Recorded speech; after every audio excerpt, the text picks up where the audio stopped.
This is music, and this is an ultimate melodious video.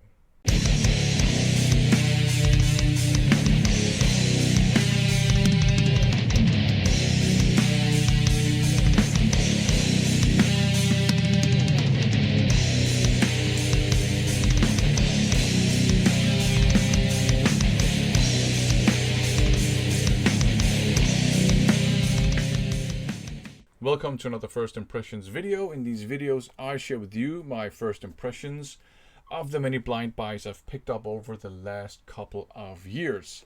I have a handful of CDs to talk about, so let's get down to business. Up first, we have two apocryphal albums, namely Agent Steele's Omega Conspiracy and Agent Steele's Alien Naima. Along with Order of the Illuminati, these two are apocryphal Agent Steele albums. They are currently not acknowledged as being real Agent Steele albums because they don't feature John Cyrus on vocals. Instead, you have Bruce Hall on vocals. Lyrically, they cover very Agent Steele kind of topics. Conspiracy theories, UFOs, aliens, fucking aliens, all that stuff. They are more thrashy than the Agent Steele albums, which are more kind of just all-out speed metal. You have more thrashy riffage on these albums. I do think neither of these two albums is thrashier than Order of the Illuminati, though. But I think these are great thrash metal albums. I really enjoy listening to them. I think Bruce Hall, he does a great job. He can certainly hit some high notes, but he's not up there all the time. So I think his voice might be a bit more digestible to some people than John Cyrus's voice, because he's pretty much up there all the time, right? But I really enjoy these. If you like thrash metal, check them out. I think they're great, to be honest. Up next, we have Radiant A by Aldius, Japanese heavy metal band. And we also have Unlimited Diffusion here. And also Evoke 2 2010 to 2020. So, in my haul video, I said that I thought this would be symphonic power metal because that's what I'd heard. But I'd also heard that it might be power metal meets heavy metal meets AOR. Now, the symphonic part, completely wrong. There's not a lot of symphonic stuff going on here. The power metal part, that makes a lot of sense, and the heavy metal part, that makes a lot of sense too. To me, the core style is somewhere between power metal and heavy metal, and kind of a more modern approach. The AOR part, I don't hear a lot of AOR, but to me AOR has this very distinct 80s vibe to it. There are some kind of melodic hard rock songs, some of them are even like pop rock songs. So I think that's where the sort of AOR comes into the picture. I think all of these are great. I really enjoyed listening to them, especially the more up-tempo, hard-hitting power metal songs and traditional heavy metal songs with your twin guitars and all that good stuff. The lineup, as far as I understand, has been a bit of a kind of revolving doors thing. I think they've had three vocalists. You've had like members leaving, getting replaced, old members coming back. So a bit of a revolving door situation. Currently, some people might be interested to know that the drummer is Terry Bozzio's daughter, Marina. So a bit of prog rock royalty there. So very good stuff. I will say that this is the one that I prefer out of these three. As far as I understand, it's kind of re-recordings or something. There are some older songs of theirs. And this one starts out surprisingly aggressive with a couple of power thrashers. And then you're taken through, the power metal landscape with the traditional heavy metal elements. You have some ballads, you have some pop rock songs, some softer melodic hard rock songs, but the core sound is, to me, power metal, and it's very good stuff. Fantastic musicianship across the board. These two here, I think they're also good. They're just less. There's less of the power thrash stuff going on, more just power metal, heavy metal. You have some ballads on here too, some softies, and it all works very well. On these two, their vocalist is called Reno, I think. And her voice is, I think her voice is very soft actually. It's very gentle and it's very pleasant to listen to.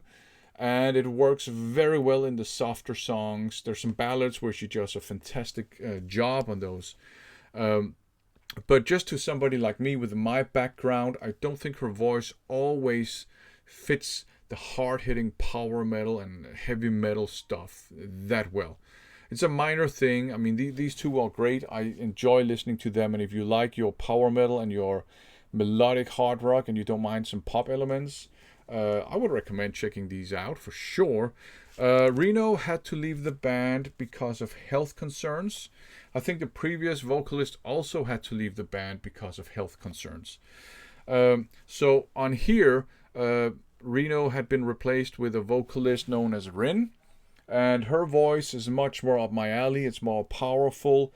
It's more of a rock belter voice in many ways. Her voice fits the hard-hitting songs much better, in my opinion.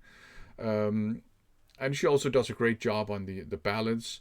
So that's probably also why I prefer this one. The vocalist is a bit more up my alley. Unfortunately, she also had to leave because of health concerns. She was hospitalized with depression. And if you're hospitalized with depression, things are really bad. So she had to leave the band, and she she absolutely did the right thing. Your health comes first, mental or physical. And she did what was best for her. And, that was the right thing to do. She was a great vocalist, and that's why I prefer this one here. They do have a fourth kind of part-time, kind of live session vocalist now, so they still go out and perform and stuff like that. But yeah, so 3 Aldius albums, very enjoyable. I have decided to pick up some more Aldius for sure. So if you like like I said, your power metal, your melodic hard rock, your heavy metal, and you don't mind a bit of pop rock, and you don't have a problem with all of that kind of mixed in together, check it out. I really enjoyed listening to these. And up last, we have this one here, 4 by Angband. So this is Persian traditional metal, power metal with a progressive metal touch. And it's very inspired by Iced Earth, I think. I think this is very good stuff. I think I have most of their output because I think it's great. Really enjoy listening to it. This one here is interesting because normally the vocalist has a bit of a Matt Barlow kind of thing going on, but I don't know if it's the same vocalist or if he's just trying something new. On here, it's more in the vein of, I don't remember his name, but kind of the guy from Symphony X, the more kind of like powerful, semi-aggressive way of singing. The production is kind of underground. It's a bit rough around the edges. The performance as well is a bit rough around the edges. The drums sound like they're not entirely tight, but it could also just be some rhythmical patterns I don't understand. But in any case, those kind of imperfections kind of add a lot of authenticity, and that's one of the things I really enjoy about Angband's music. It's raw, you know what I mean? So really good stuff. If you like your kind of US power metal kind of music, check out Angband. This one is interesting too because they have some kind of wind instrument. I I don't know exactly which one, but I assume it's kind of like from the Persian or Iranian tradition, and that pops up in a good number of the songs here, and that just adds, I think, a progressive edge to it. So good stuff. Really enjoyed this one too. So there you go. Some apocryphal conspiracy theory alien stuff with the unofficial Agent Steel, some power metal, melodic metal, traditional metal, and hard rock, and a bit of pop rock, and Aldius, and this one here, Persian power metal, heavy metal by Angband. All of these are great. I can recommend all of them, so do check them out. Thanks for watching.